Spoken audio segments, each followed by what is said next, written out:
मतमोजणीच्या वेळार ममता बॅनर्जी हांनी एक व्हिडिओ शेअर करून तृणमूल काँग्रेसच्या टीएमसीच्या कार्यकर्त्यांचो उत्साह वाडयलो. तशेंच तांणी वेंचणूक आयोग, इलेक्शन कमिशन आणि भाजपचेर एकतर्फी वागणुकीचो आरोप केलो. আগে দেখাবে আমাদেরগুলো পরে দেখাবে এবং অনেক জায়গায় 2-3 রাউন্ড কাউন্টিং করার পরে প্রায় 100টা জায়গায় কাউন্টিং বন্ধ করে রেখে দিয়েছে এবং কল্যাণীতে ধরা পড়েছে 7টা মেশিন যেখানে কোনো মিল নেই।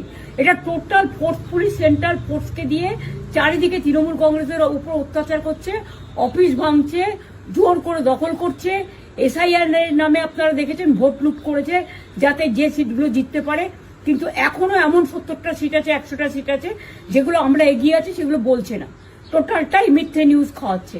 আগে ডিআইসিও এই খবরগুলো দিত কিন্তু তাকে কালকে চেঞ্জ করে দেওয়া হয়েছে। টোটালটাই ইলেকশন কমিশন নিজের ইচ্ছে মতো খেলছে এবং সাথে কেন্দ্রীয় বাহিনীকে নিয়ে, এবং আমাদের পুলিশরা টোটাল মাথা নত করে কেন্দ্রীয় বাহিনীর আন্ডারে কাজ করছে। সুতরাং আমি সব আমাদের কাউন্টিং এজেন্টদের, আমাদের সমস্ত পার্টির কর্মীদের বলবো অত মন খারাপ করার কারণ নেই। আমি বলেছিলাম সূর্যাস্তের পরে আপনারা জিতবেন। 3 রাউন্ড 4 রাউন্ড কাউন্ট হলেও এটা 14 রাউন্ড থেকে 18 রাউন্ড কাউন্ট হয়, তখন আপনারা জিতবেন। Wait and see, watch. আমরা সবাই আপনাদের সাথে আছি, আপনারা কেউ ভয় পাবেন না, নিশ্চিন্তে থাকুন, আমরা বাঘের বাচ্চার মতো লড়াই করে যাবো।